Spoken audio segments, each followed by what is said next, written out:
અમદાવાદમાં ફાયરિંગની ઘટના સામે આવતા ચકચાર મચી જવા પામી છે. અમદાવાદ સાણંદના હાઈવે પર વિરમગામ હાઈવે પર દિન દાડે ફાયરિંગની ઘટના સામે આવી છે.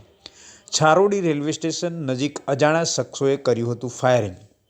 સ્વિફ્ટ કારમાંથી આવેલા અજાણ્યા શખ્સોએ હાઈવે પર ઊભેલા વ્યક્તિઓ પર કર્યું હતું ફાયરિંગ.